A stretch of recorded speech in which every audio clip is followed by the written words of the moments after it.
BJP प्रदेश कार्य समिति की बैठक को लेकर उप मुख्यमंत्री साव का बयान सामने आया, जिसमें उन्होंने कहा कि बीजेपी के बिहार प्रदेश कार्य समिति की बैठक हो रही है और इसमें मुख्य अतिथि के रूप में मनोहर लाल शामिल हुए और उनका मार्गदर्शन सभी को प्राप्त हुआ। वे पार्टी के काम से लंबे समय से बस्तर में काम कर चुके हैं और साथ ही उन्होंने कहा कि प्रधानमंत्री के नेतृत्व में 3 बार एनडीए की सरकार बनी है और ये जीत बहुत ऐतिहासिक है, बहुत बड़ी है और पिछले 10 साल में जो काम हुआ उस पर जनता का आशीर्वाद ये जीत है। और साथ ही उन्होंने कांग्रेस पर तंज कसते हुए कहा कि पिछले 3 लोकसभा चुनाव में कांग्रेस जितनी सीट लेकर आई उससे ज्यादा सीट बीजेपी की इस बार आई है। भारतीय जनता पार्टी की बृहद प्रदेश कार्य समिति की बैठक हो रही है। इस बैठक में मुख्य अतिथि के रूप में केंद्रीय ऊर्जा, आवासन एवं शहरी कार्य मंत्री मनोहर लाल खट्टर जी उपस्थित हैं। बैठक में प्रास्ताविक भाषण पार्टी के प्रदेश अध्यक्ष किरण देव जी ने किया और तत्पश्चात मुख्यमंत्री माननीय मनोहर लाल खट्टर जी का मार्गदर्शन सभी कार्यकर्ताओं को प्राप्त हुआ। माननीय मनोहर लाल खट्टर जी पार्टी के काम से लंबे समय तक बस्तर संभाग में काम कर चुके हैं, वहां के कार्यकर्ताओं से बखूबी परिचित हैं। आज उन्होंने अपने उद्बोधन में कहा कि आज नरेंद्र मोदी जी के नेतृत्व में तीसरी बार जो एनडीए की सरकार बनी है, ये 62 साल के बाद किसी प्रधानमंत्री को तीसरी बार पूर्ण बहुमत से सरकार बने का जनादेश मिला है। ये जीत बहुत ऐतिहासिक और बहुत बड़ी जीत है।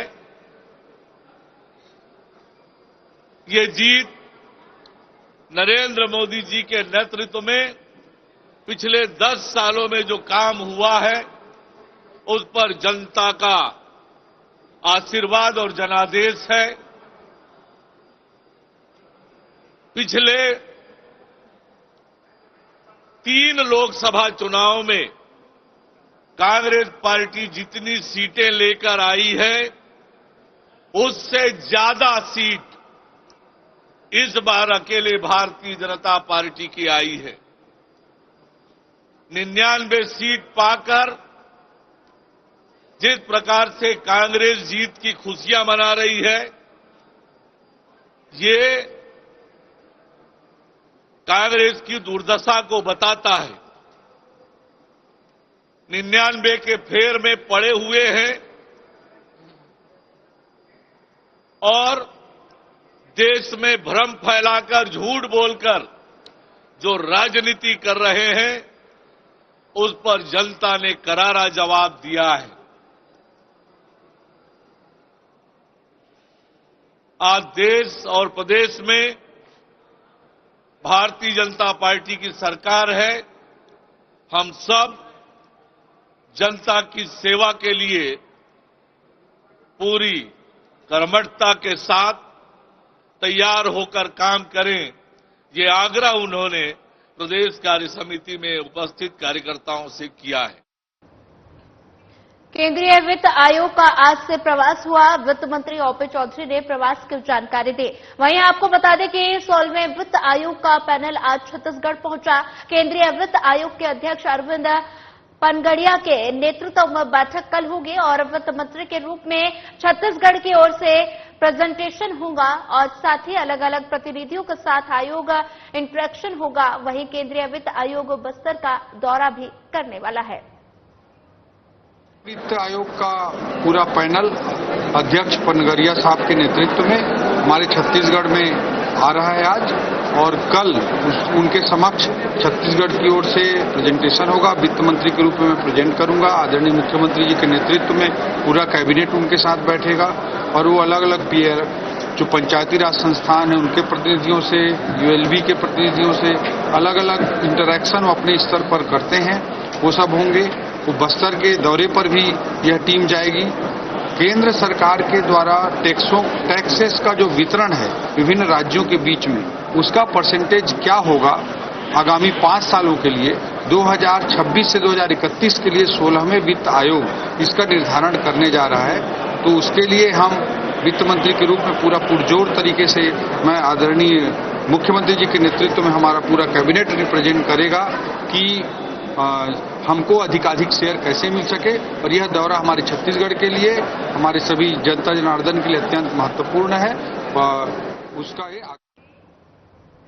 अभनपुर विधायक इंद्र कुमार साहू का बड़ा बयान सामने आया। बता दें कि इंद्र कुमार साहू ने कहा कि सोशल मीडिया पर वायरल हुआ वीडियो तोड़ मरोड़ कर प्रस्तुत किया गया है और उन्होंने कहा कि उनका व्यक्तित्व था कि अगर आप किसी अधिकारी कर्मचारी के पास जाते हैं तब उन्हें अपना परिचय बताना चाहिए और फिर हम सभी कार्यकर्ता मिलकर आपका काम करवाएंगे।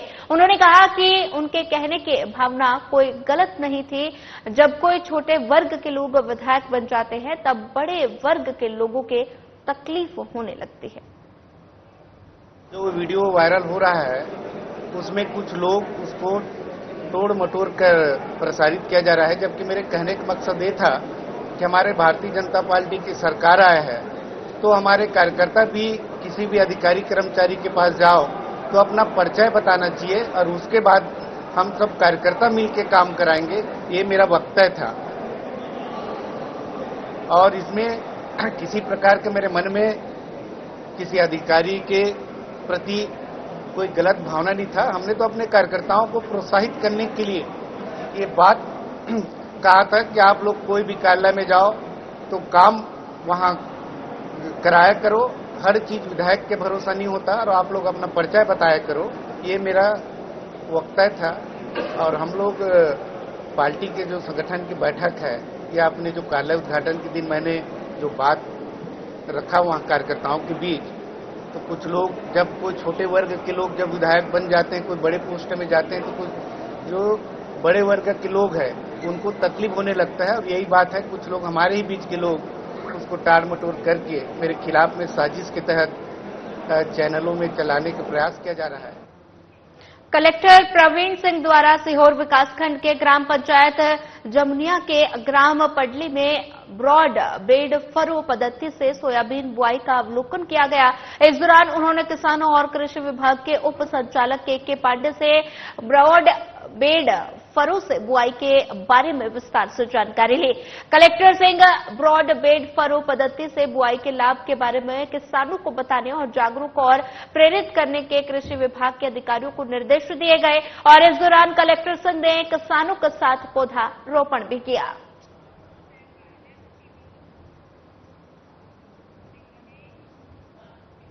दुर्ग जिले के छावनी थाना क्षेत्र में हो रहे अवैध देह व्यापार के आरोपियों पर पुलिस ने बड़ी कार्रवाई की है। पुलिस ने इस मामले में 7 लोगों को गिरफ्त में लिया। हिरासत में लिए गए आरोपियों में 3 पुरुष और 3 महिलाएं शामिल हैं और साथ ही बता दें लॉज के कमरों में लड़कियों और साथ ही महिलाओं को ग्राहकों से रकम लेकर देह व्यापार चलाया जा रहा था।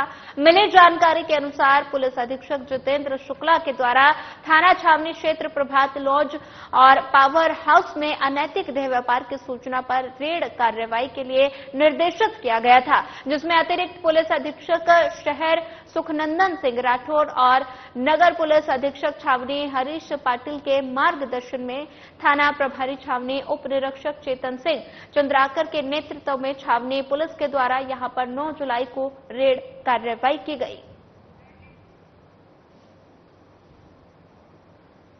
दुर्ग जिले के छावनी थाना क्षेत्र में हो रहे अवैध देह व्यापार के आरोपियों पर पुलिस ने बड़ी कार्रवाई की है। पुलिस ने इस मामले में 7 लोगों को गिरफ्त में लिया।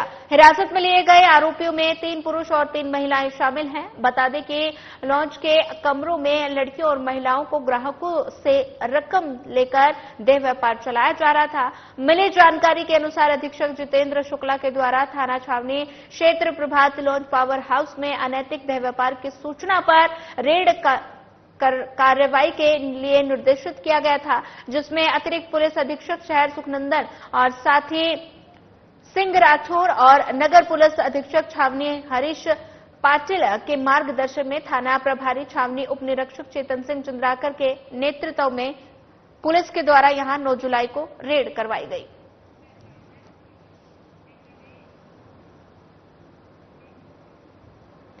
महासमुंद जिले के बागबाहरा क्षेत्र में ग्राम पंचायत घोटिया पानी के आश्रित ग्राम छुरी डबरी में प्राथमिक स्कूल के मरम्मत कार्य को लेकर एक समस्या सामने आई। ठेकेदार द्वारा स्कूल को तोड़कर मरम्मत कार्य शुरू किया गया, लेकिन यहां ये कार्य बीच में ही रोक दिया गया। ठेकेदार ने लोहे के पाइप लगाकर इस कार्य को बंद कर दिया, जिससे छात्रों को काफी दिक्कतों का सामना करना पड़ा। लेकिन इसकी वजह से पहले से 8वीं कक्षा के सभी बच्चों को एक ही कमरे में पढ़ाया जा रहा है और जिससे बच्चों की पढ़ाई में बाधा उत्पन्न हो रही है। ग्रामीणों का कहना है कि उन्होंने शासकीय प्रशासन से निवेदन किया है कि इस मामले को गंभीरता से लें और जल्द से जल्द मरम्मत कार्य को पूर्ण कराएं ताकि बच्चों की शिक्षा में कोई बाधा न आए।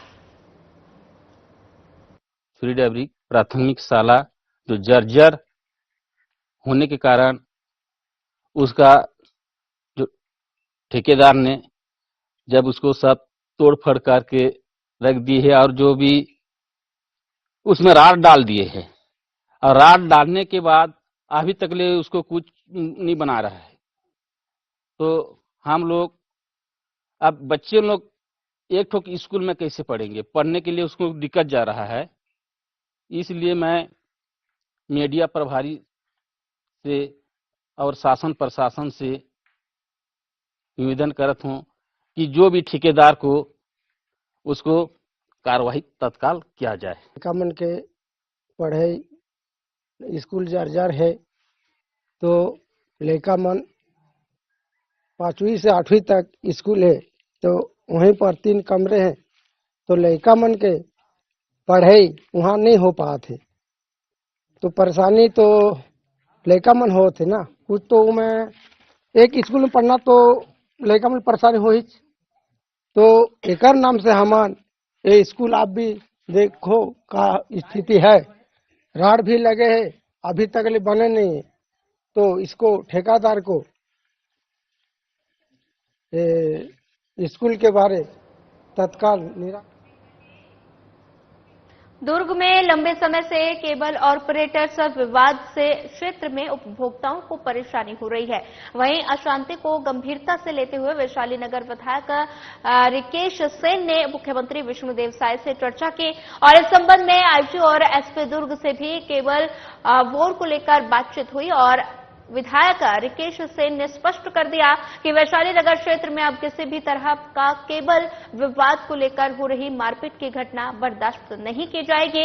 इस मामले में क्षेत्र की शांति भंग कर रहे दोषी केबल संचालकों के घर बुलडोजर चलेगा और साथ ही सेन ने कहा कि केबल व्यवसायियों के आपसी विवाद के बाद 2 पक्षों में जमकर मारपीट होती है और इस बीच एक दूसरे के केबल काटे जाते हैं और केबल ऑपरेटर स्वतंत्र हैं।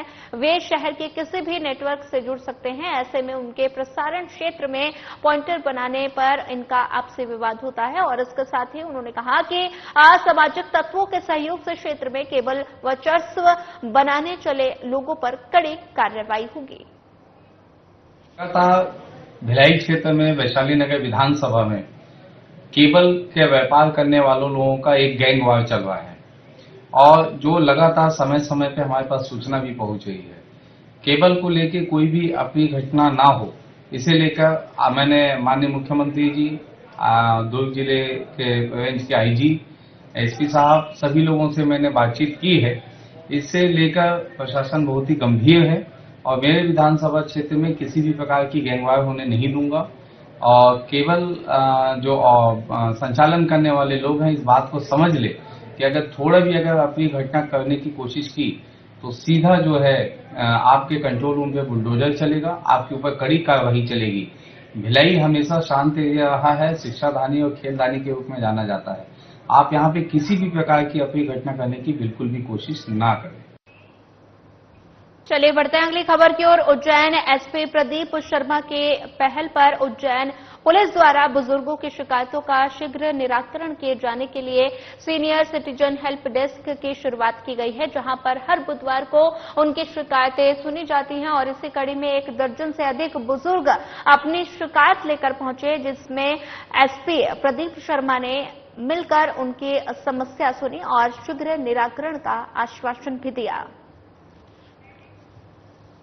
उज्जैन एसपी प्रदीप शर्मा की पहल पर उज्जैन पुलिस द्वारा बुजुर्गों की शिकायतों का शीघ्र निराकरण किए जाने के लिए सीनियर सिटीजन हेल्प डेस्क की शुरुआत की गई है और साथ ही हर बुधवार को उनकी शिकायतें सुनी जाती हैं और इसी कड़ी में 1 दर्जन से अधिक बुजुर्ग अपनी शिकायत लेकर पहुंचे, जिनसे एसपी प्रदीप शर्मा ने मिलकर उनकी समस्याएं सुनी और शीघ्र ही निराकरण करने का आश्वासन भी दिया। हमने जो ग्रीष्म अवकाश में काम करते हैं तो उसके करीब मेरे 300 दिन के आसपास की राशि बनती है, वो मुझे आज दिनांक तक इन्होंने भुगतान नहीं किया है। और जो मेरी पर्सनल फाइल थी और जो सेवा पुस्तिका में आदेश थे, वो समस्त आदेश प्राचार्य के द्वारा काटापीटी कर दी गई और उसको नष्ट कर दिया गया। उस पर कोई कार्रवाई नहीं हुई। साहब ने कहा है कि हम दिखवाते हैं और आपका भुगतान करवाएंगे। और भोपाल से आयुक्त महोदय से भी मैं 120 दिवस के लेके आई थी, वो भी इन्होंने आज 6-7 महीने से रख रखे हैं और मुझे यहाँ से वहाँ से यहाँ घुमाते रहते हैं। और पुरानी संस्थाओं से भी इन्होंने सिग्नेचर रजिस्टर मंगाए, उसमें भी है 10.5 हैं। काम किया है मैंने, तो मैं उनके पैसों के लिए बोल रही हूँ। साहब ने कहा है भुगतान कर देंगे। करीब 10-12 वरिष्ठ नागरिक आज अपनी समस्याएं लेकर आए थे। मोस्टली जो समस्याएं हैं वो पिता पुत्र या बहू से रिलेटेड हैं, आपस की काउंसलिंग से रिलेटेड है, तो उनको काउंसलिंग करके प्रयास कराया जाएगा कि आपस में सामंजस्य बने। एक रिटायर्ड शिक्षिका थी, उनका जिला शिक्षा अधिकारी से कार्यालय से उनका अर्जित अवकाश का पेमेंट होना है, तो वो एडिशनल एसपी मैडम उनसे चर्चा करेंगी और जो नियमानुसार कार्रवाई होगा उसको कराया जाएगा। इसी प्रकार एक प्रार्थी आए थे जिनका बंदूक का लाइसेंस है, उनको उसमें एड्रेस चेंज कराना है, तो वो आज ही कंप्लीट करा दिया गया। एक बहू से जो विवाद चल रहा है उसमें अभी हमारी पुलिस की टीम जा रही है, वो कोई FIR नहीं चाहती, वो केवल ये चाहती है कि आपस में सामंजस्य बने, काउंसलिंग हो, तो वो घर जाके अभी हमारी टीम काउंसलिंग करेगी। इन सभी शिकायतों का अगले हफ्ते फिर फॉलोअप भी किया जाएगा। सर, ये खाली जो सुनवाई है वो कहते हैं, तो सामान्यतः सभी तरह की शिकायतें हर दिन सुनी जाती हैं, पर क्योंकि वरिष्ठों को परेशान ना होना पड़े इसलिए उनके लिए बुधवार को निश्चित किया गया है कि वो 11 से 1 के बीच में आकर अपनी शिकायत कर सकते हैं। उस दौरान और किसी की भी शिकायत नहीं सुनी जाएगी, केवल फोकस उन पर रहेगा जिससे उनको तत्काल सुना जा सके और उनका उसी दिन निराकरण करने का हम प्रयास करें। पन्ना में आदिम जाति कल्याण विभाग के छात्रावास में पदस्थ अधीक्षकों को 3 साल के अंतराल में स्थानांतरण करने की मध्य प्रदेश सरकार की नीति लागू है और इसके बावजूद भी आदिम जाति कल्याण विभाग में पदस्थ कई छात्रावास अधीक्षक साल से अधिक समय होने पर एक ही छात्रावास में जमे हुए हैं। और बता दें कि जिला आदिम जाति कल्याण विभाग और जिला प्रशासन की अनदेखी के कारण मध्य प्रदेश सरकार की स्थानांतरण नीति को ठेका दिखाया जा रहा है। और साथ ही बता दें कि मध्य प्रदेश सरकार द्वारा बनाई गई स्थानांतरण नीति द्वारा स्पष्ट निर्देश दिए गए हैं और एक ही छात्रावास में 3 साल से अधिक अधीक्षक पदस्थ नहीं रह सकते। उनका जिले के अंदर किसी अन्य छात्रावास में स्थानांतरण किया जाना चाहिए जो कि शिक्षक छात्रावास अधीक्षक के प्रतिनियुक्ति पर पदस्थ है और उनको 3 साल के उपरांत अपने मूल पद पर भेजना अति आवश्यक है। और साथ ही ये शासन के नीति बनाई गई है, यदि इस कार्य योजना का पालन ना किया जाए तो ये सरासर शासन के नियमों की अवहेलना होती है, जिसका जिला आदिम जाति विभाग और जिला प्रशासन सालों से अवहेलना करता आ रहा है। से कुछ हमारे अधीक्षक हैं, ट्रांसफर नीति जब आएगी तो यथासंभव जो है तो 3 वर्ष से अधिक जो हैं उनका स्थानांतरण करने के लिए नियमानुसार कार्रवाई की जाएगी। शासन का नियम भी है, अधिसूचना भी जारी है कि 3 वर्ष से अधिक एक छात्रावास नहीं नहीं रह सकता अधीक्षक, तो कब होगा ट्रांसफर? जी, ट्रांसफर नीति आने पर ही उस पर विचार किया जा सकेगा। 10-12 साल से लोग जमे हुए हैं, तो उसमें भी वही ट्रांसफर नीति आने पर। पुलिस अधीक्षक कोंडागांव वाई अक्षय कुमार द्वारा लंबित अपराधों के शीघ्र निपटान और अपराधों के रोकथाम के साथ असामाजिक तत्वों पर प्रभावी कार्रवाई के लिए अपराध समीक्षा बैठक आयोजित की गई। इस दौरान पुलिस अधीक्षक कार्यालय मीटिंग हॉल में समस्त अनुविभागीय अधिकारियों और थाना प्रभारी उपस्थित रहे। पुलिस अधीक्षक की तरफ से लंबित प्रकरणों का केस डायरी का स्वयं अवलोकन किया गया। साथ ही लंबित प्रकरणों को पूर्ण कर शीघ्र निकालने के लिए दिशा निर्देश दिए गए। ऐसे अपराध जो लंबे समय से लंबित है उनके निकाल के लिए विशेष अभियान चलाने और साथ ही मीटिंग के दौरान लंबित समन्स वारंटी तामीली 100% सुनिश्चित करने का निर्देश थाना प्रभारियों को दिया गया।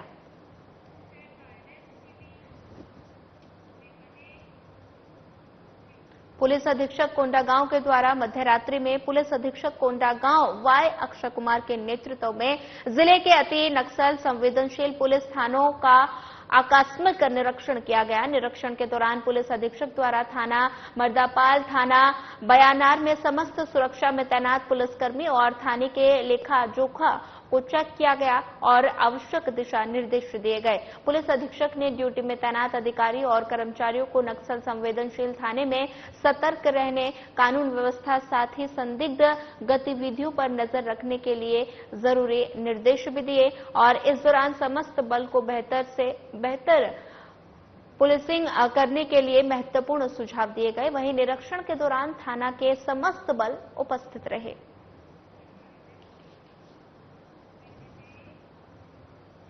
भिलाई में लगातार गौ माता के साथ क्रूरता की बातें सामने आ रही हैं और ऐसा ही एक मामला आज रउआ बांधा बस्ती में सामने आया है, जहां दुर्गेश यादव के घर के गाय को मोहल्ले के ही एक युवक ने आधी रात चाकू मार दिया। और बता दें कि युवक रमाशंकर पहले भी कई अपराधों में संलिप्त रहा। इधर गाय के मालिक ने जब सुबह गाय के पेट में एक चाकू फंसा हुआ देखा तो उसने तत्काल इसकी सूचना भिलाई नगर थाने में दी। वहीं वेटनरी डॉक्टर को बुलाया गया और पुलिस और डॉक्टर के पहुंचने के बाद गाय के पेट से चाकू निकाला जा सका। और साथ ही इधर घटना की खबर लगते ही बीजेपी युवा मोर्चा के मंडल अध्यक्ष रोहित तिवारी और हिंदूवादी संगठन के लोग भी घटनास्थल पर पहुंचे और पुलिस के सामने आरोपी को जल्द गिरफ्तार करने की मांग करने लगे। इस घटना का फुटेज भी सीसीटीवी में कैद हो गया और साथ ही आरोपी की पहचान 27 साल के रामशंकर के रूप में हुई है। और इस पूरे मामले में थाना प्रभारी राजकुमार लहरे ने बताया कि घटना के कुछ समय बाद ही आरोपी को गिरफ्तार कर उसे जेल भेज दिया गया।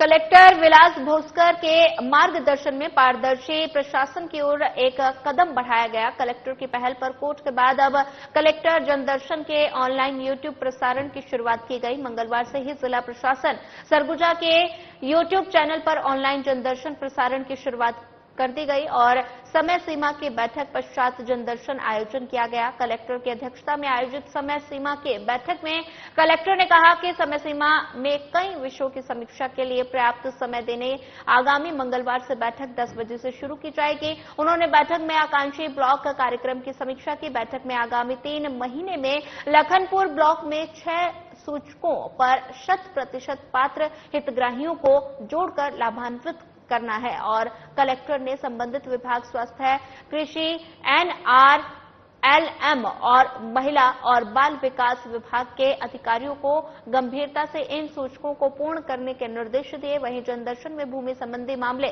सड़क, परिजनों द्वारा भरण पोषण दिए जाने संबंधित आवेदन भी प्राप्त हुए।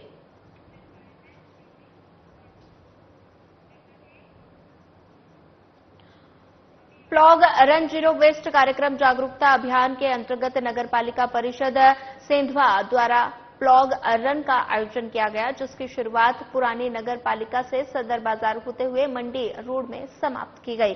सीएमओ मधु चौधरी ने बताया कि रैली का उद्देश्य लोगों में स्वच्छता के प्रति जागरूकता फैलाना है।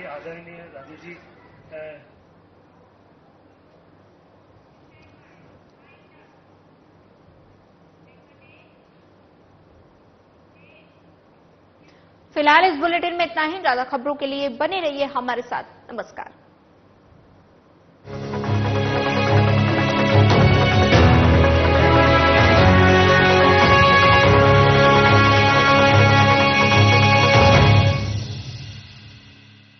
कुछ लोग खाते पीते तो बहुत है, फिर भी उनके